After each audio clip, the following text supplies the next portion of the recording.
بسم اللہ الرحمن الرحیم۔ اللہ تعالیٰ کی تعریف اور تعارف۔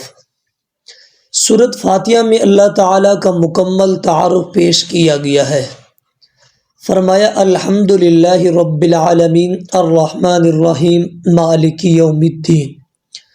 تمام تر تعریفوں کے لائق اللہ ہے جو تمام جہانوں کا رب یعنی پالنے والا، بہت زیادہ رحم کرنے والا، نہایت زیادہ رحیم، قیامت کے دن کا مالک ہے۔ اس میں لفظ اللہ اس کا ذاتی نام ہے، باقی رب العالمین، الرحمن، الرحیم اور مالک یوم الدین یہ سب اس کے صفاتی اور تعارفی نام ہیں۔ الحمدللہ کہے کہ اللہ کی شان بیان کی کہ اصل تعریفوں کا مستحق وہ ذات ہے۔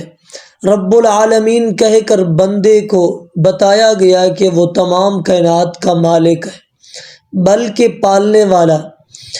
الرحمن سے مراد یہ ہے کہ اللہ اس قدر رحم کرنے والا ہے کہ دنیا میں اپنے دوستوں پر ہی نہیں دشمنوں پر بھی رحم کرتا ہے، اور رحیم کا معنی ہے قیامت کے دن اپنے بندوں پر خاص رحمت فرمائے گا۔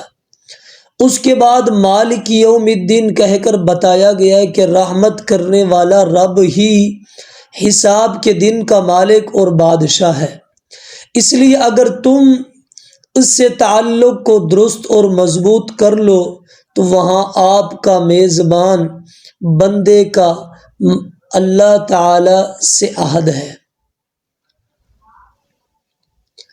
سورۃ فاتحہ ایک دعا ہے اور بندہ اللہ تعالیٰ سے دعا کرنے سے قبل دو عہد کر رہا ہے۔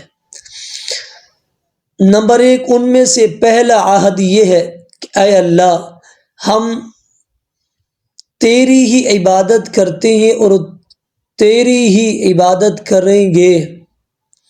عبادت کا لفظ 3 معنوں میں آتا ہے: پرستش، اطاعت و فرما برداری، ہر وقت کی بندگی اور غلامی۔ عبادت کا لفظ عبد سے بنا ہے جس کا معنی ہے غلام۔ جس طرح ایک غلام اپنے مالک کا 24 گھنٹے فرما بردار رہتا ہے، اسی طرح ہمیں بھی اپنے مالک حقیقی اللہ رب العالمین کا ہر وقت فرما بردار رہنا چاہیے۔ نمبر 2 دوسرا عہد یہ ہے کہ بندہ اللہ سے کہہ رہا ہے اے اللہ ہم تجھ ہی سے مدد مانگتے ہیں اور تجھ ہی سے مدد مانگیں گے۔